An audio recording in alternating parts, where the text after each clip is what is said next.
భక్తులందరికీ నమస్కారం. దేవి అనుగ్రహం ఛానల్‌కి స్వాగతం. ఈరోజు శనివారం, పైగా ఏకాదశి.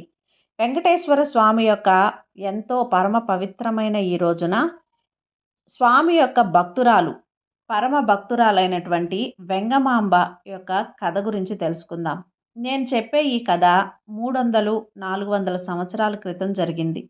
ఇప్పుడు ఆంధ్రప్రదేశ్లోని నెల్లూరు జిల్లా దుత్తలూరు మండలం నర్రవాడ గ్రామానికి సమీపంలో ఉన్న వడ్డిపాలెంలో పచ్చవ నాయుడు, సాయిమాంబ అనే భార్యాభర్తలు ఉండేవాళ్ళు. వాళ్ళకి చాలా సంవత్సరాలైనా పిల్లలు పుట్టలేదు. వాళ్ళు గొప్ప ఎల్లమ్మ భక్తులు. ఎన్ని పూజలో వ్రతాలు చేసినా పిల్లలకు పుట్టక బాధపడుతూ ఉంటారు. అలా ఒకరోజు రాత్రి సమయంలో వాళ్ళు పడుకొని ఉండగా ఆ తల్లి కరుణించి వాళ్ళకి బిడ్డని ప్రసాదిస్తుంది. ఆ బిడ్డ రేణుక ఎల్లమ్మ తల్లి అంశాన జన్మిస్తుంది.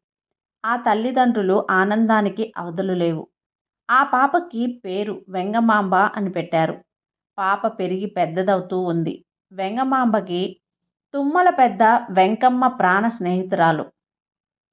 వెంగమాంబ తోటివారికి సహాయం చేస్తూ ఉండేది. వెంగమాంబ ఎల్లమ్మ తల్లి భక్తురాలు. అలా రోజులు గడిచిపోతూ ఉన్నాయి. వెంగమాంబ చూస్తూ ఉండగానే యుక్త వయసుకు వచ్చేసింది. ఆమె తల్లిదండ్రులు ఇలా అనుకుంటూ చూస్తూ ఉండగానే పెళ్ళిడు కూడా వచ్చేసింది. ఇక పెళ్లి చేయాలని పురోహితుడికి కబురు పెడతారు. పురోహితుడు ఒక సంబంధం చూపుతాడు. వేముల వారి పల్లెలో వేమూరి గురవయ్య ఉన్నాడు. అతను చాలా మంచివాడు. వెంగమాంబకి సరైన జోడి. అతనికి ఒక అన్న, చెల్లి కూడా ఉన్నారు. అన్నకి కళ్ళు కనిపించవు, ఇంట్లోనే ఉంటాడు అని చెప్తారు.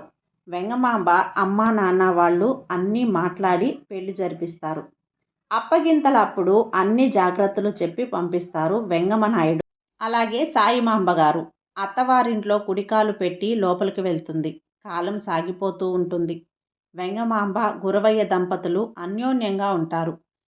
అత్తగారికి, మామగారికి సేవలు చేస్తూ వాళ్ళు బావగారిని కూడా తన కొడుకులాగానే చూసుకుంటూ ఉంటుంది. ఇదంతా చూసి ఓర్వలేని ఆడపడుచు వాళ్ళ అమ్మకి లేనిపోనివి చాడీలు చెప్పి వెంగమాంబని తిట్టించేది. అయినా కూడా వెంగమాంబ చాలా ఓర్పుగా ఉండేది. ఒకరోజు అత్తగారు అడవికి వెళ్ళి కట్టెలు కొట్టి తీసుకురమ్మంటుంది. చిన్నప్పటి నుంచి కూడా అల్లారు ముద్దుగా పెరిగిన వెంగమాంబకి కట్టెలు కొట్టడం రాదు. అయినా సరే మౌనంగా వెళ్తుంది.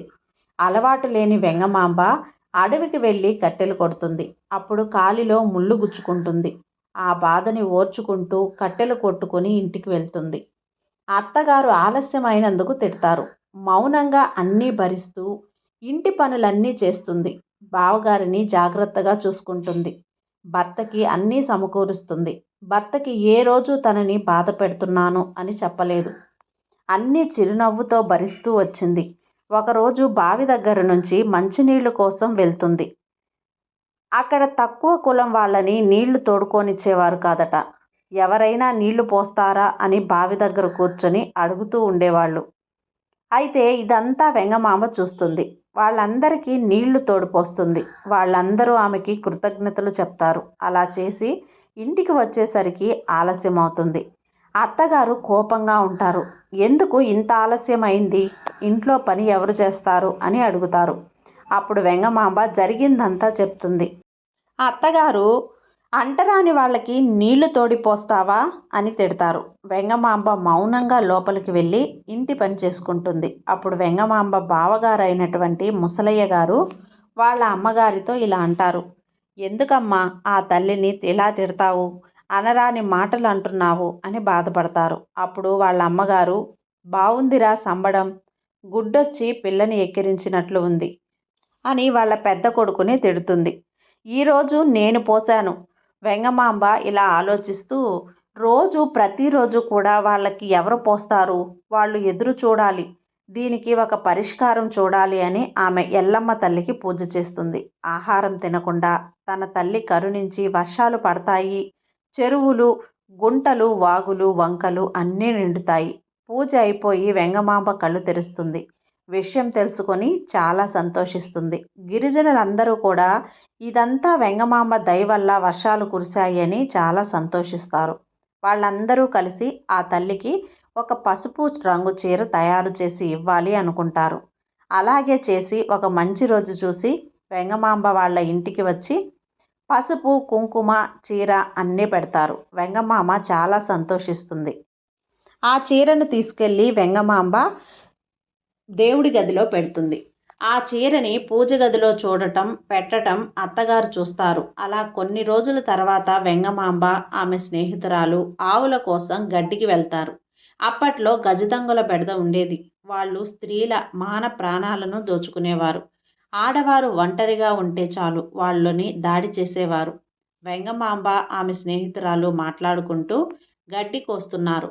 అలా వాళ్ళు వెళ్ళిన ఒక రోజు కూడా గజదొంగలు చాటుగా కాపు కాసి వీళ్ళ మీదకి దాడి చేస్తారు. ఊహించని ఈ పరిణామానికి వాళ్ళు భయపడతారు. ఎవరైనా కాపాడండి అంటూ అరుస్తూ ఉంటారు.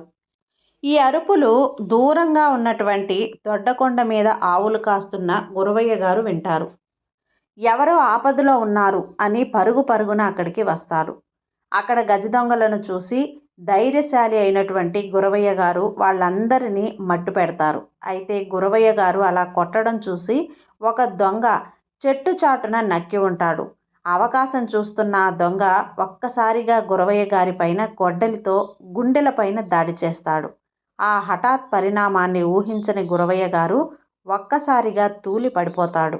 గుండెలో గొడ్డలి ఉన్నా సరే ఆ దొంగని కూడా చంపేసి కిందకి ఒదిగిపోతూ ఉండగా వెంగమాంబ పరుగున వచ్చి ఒడిలో తలపెట్టుకొని ఏడుస్తూ ఉంటుంది.